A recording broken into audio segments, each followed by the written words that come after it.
Hello, I'm Shonda Witherspoon. This week's discussion led us to Project Muse. I recently was made aware of the Underground Railroad from Texas to Mexico for fugitive slaves. The flight of the runaway slave to Mexico is a chapter of history that is often overlooked or ignored.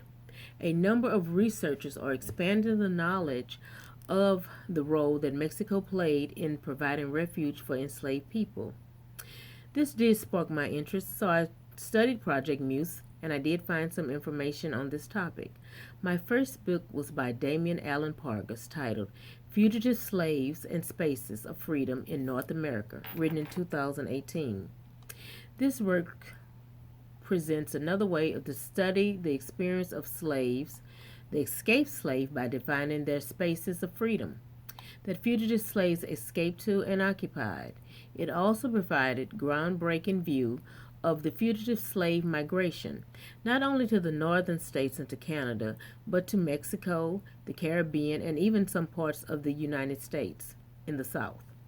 The book is actually comprised of essays and slave narratives that discuss the motivations for choosing their destinations, the social networks that supported their plans, and what it was like to settle in these new societies. The writers also used three main categories of freedom to compare and contrast various aspects of the slave escape in the periods between the Revolutionary War and the Civil War. They investigated sites of formal freedom. These were regions in which slavery was abolished and refugees were legally free. Sites of semi formal freedom, areas in which abolition laws conflicted with federal fugitive slave laws, and sites of informal freedom, places within slave-holding southern states where runaways formed maroon communities or attempted to blend in with free people of color.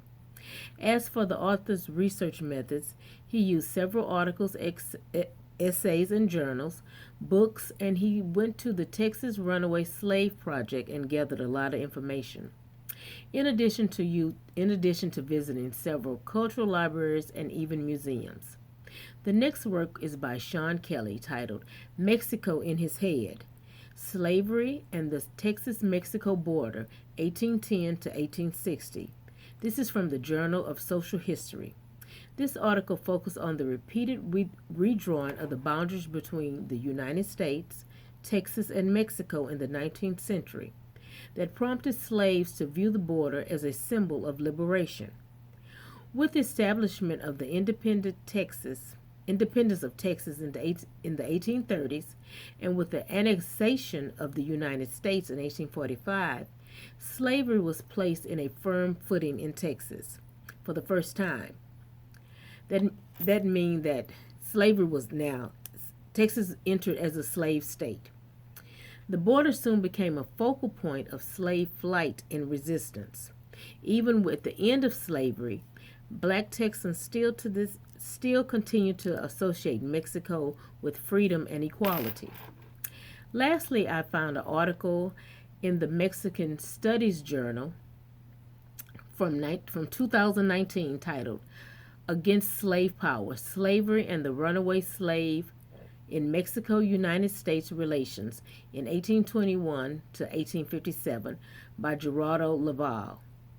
This work analyzes the diplomatic relationships between the United States, Texas, and Mexico. Because all the slaves were running to Mexico, Mexico refused to return them and refused to have a fugitive slave law. Texas really didn't push that hard for it, but it did cause some conflict. This was a very interesting topic, and I do plan to research it even further. Thank you, and I look forward to see what you're looking at this week. Bye-bye.